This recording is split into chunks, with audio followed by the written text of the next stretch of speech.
I'm here at AnimalCon with Adeline Robinson, and she just has customers everywhere. She can't even keep them away. But I'm totally blocking traffic, but she said she didn't mind. But Adeline has been a wonderful USARK and USARK Florida supporter. I think a lot of you know that. She's designed a couple excellent logos for us. And Adeline is an example of somebody who really uses her talents to promote the whole community and really support the whole community. So we really appreciate that, Adeline. Well, thank you. I'm so grateful to be able to be a part of it. So very grateful for everybody's moving parts, everything you guys do, USARK and USARK Florida, because that's the only way I can do what I do. So super grateful. Thank you. Well, thank you. Try to help where I can. So Adeline, how did you get started in reptiles? Like, was there an initial spark or something that just an aha moment that got you into this? It's actually always kind of been a thing since I was little. There's actually like a baby photo of me somewhere where my dad's got a little snake sitting on my belly while I'm like a little bitty infant.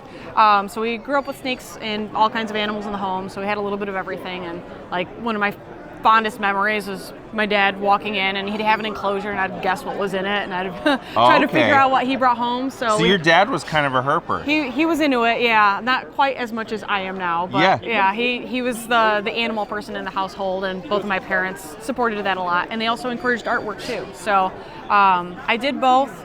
I would say I didn't quite do the reptile art thing until much later. But I always was drawing horses and dragons and a little bit of everything and loved animals at the same time. So when I was 14, I started working at an aquarium store and worked at a wildlife center, and that kind of snowballed into working at a wonderful mom and pop pet store and doing animal education shows, doing aquarium maintenance. So I'm very lucky and very grateful that I was able to do what I enjoyed for a living and working with these awesome animals.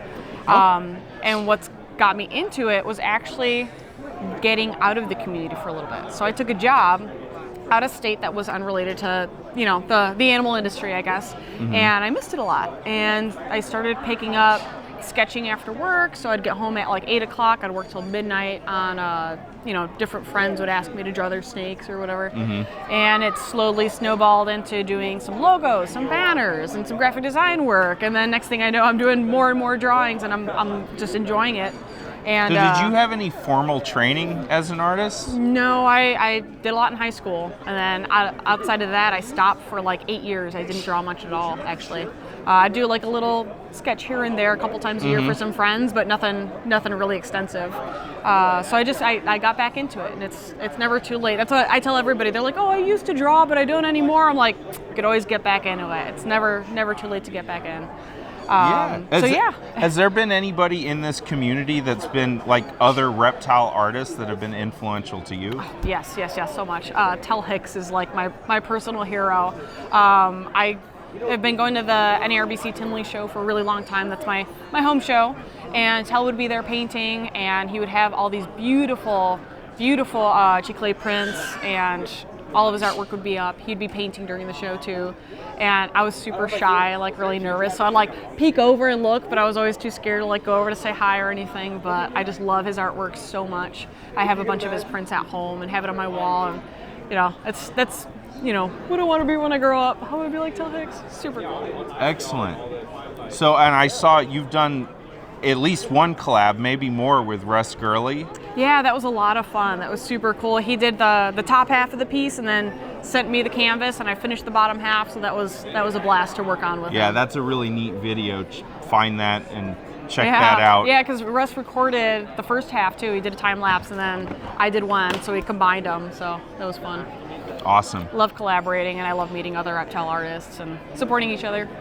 So you're a keeper too, right? Yes. Yeah. So I've been keeping and breeding reptiles for really long, as long as I can think of, basically, forever, basically. I didn't really get into breeding a whole lot until, I would say probably a little bit after high school. So I was doing a lot of aquatics work. So I was breeding fish and doing aquarium maintenance, working at the shop, and then started getting more into reptiles as well. And then went full send. Got super into it. So I was like breeding Ackies. I used to have, Amazon tree boas, emeralds, boas. I had a lot of retics and, a good variety of things. But, of course, as a lot of people do, as you continue working with stuff, you see what you really enjoy working with, what you're really passionate about, and you kind of narrow your vision. So tree monitors are my heart. They are my favorite. I really enjoy working with them. That's what I've got now. And I keep and breed redline gargoyle geckos as well. So awesome. They're a blast. You're a field herper too. Yeah, so whenever I travel for shows, as much as I can, I try to at least stop for like a day or two and check out some herping areas, especially coming out here. I'm from the Midwest, and so our herping area is kind of limited out by me. So anytime I get to come south or get to explore, other states, I go to the Midwest to herp. Yeah, that's so funny. Yeah. Well, the area that I'm in, there isn't anything super close. So usually, anytime I get the opportunity to, I can. It's fun. So what's your process? What starts a particular piece, or what's your inspiration? Like, you have so many different beautiful works of art here. How does each one start? Different ways, honestly. So there's a couple different categories, I guess, of how I work. There's things that I personally want to work on, and things that I think people would really enjoy because they've been asking for it. So I feel super bad because there was a couple of years that I didn't have a crested gecko piece yet, and had a lot of wonderful friends, crested gecko breeder, come on, Addie, you got to draw one. I'm like, yeah, I got to do it. So some species I'll do, based on popular request or based on what people are looking for. And the stuff that I'm super into personally is a lot of vipers.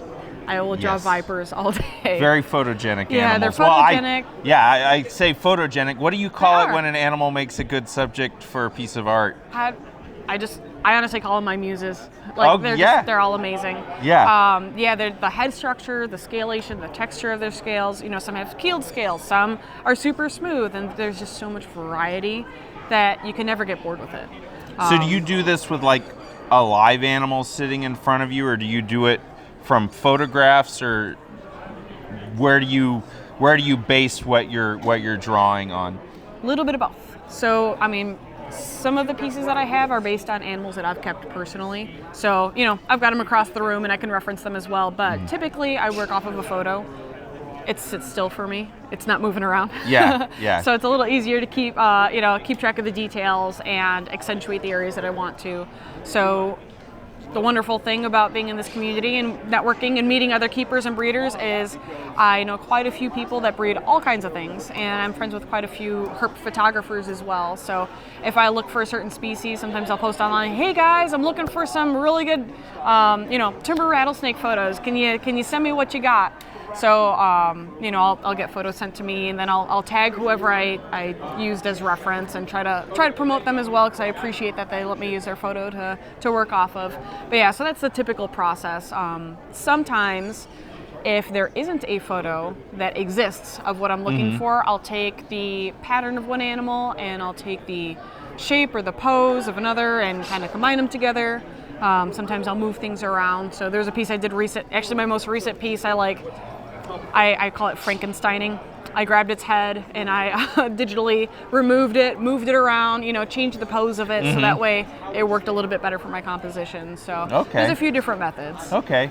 I know with our Terrapin logo that you did, it was based on a real turtle that was owned by Ed Kamara Jr. It was, yeah. He sent me a lot of wonderful reference photos.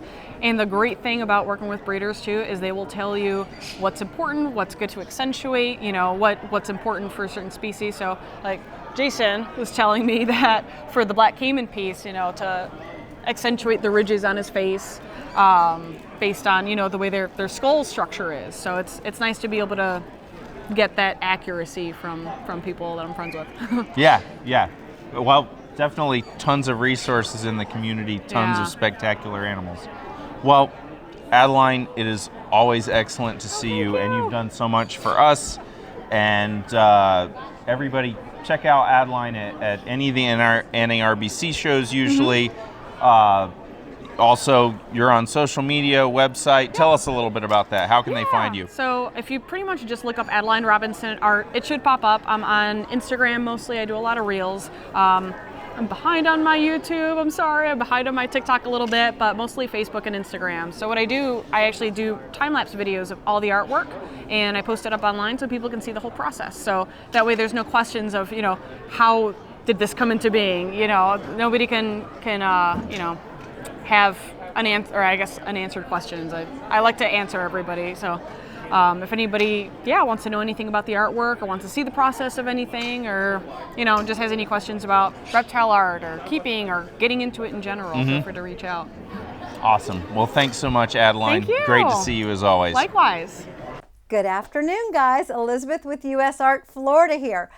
Today, we want to give a special thank you to Adeline Robinson. As you guys know, she is an amazing artist and a huge supporter of USARK and USARK Florida in our industry.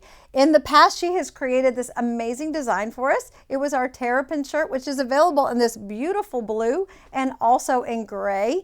But today, I have a very special surprise for you guys. We have our brand new logo. Look at this, guys, that she's created for us. It is United We Stand. She couldn't have done a better job. Take a look at all the different species on there. It is absolutely the coolest shirt. We are super excited to have it available for you today on our website. So go to usarkflorida.org, go under shop, and order yours today. Thank you.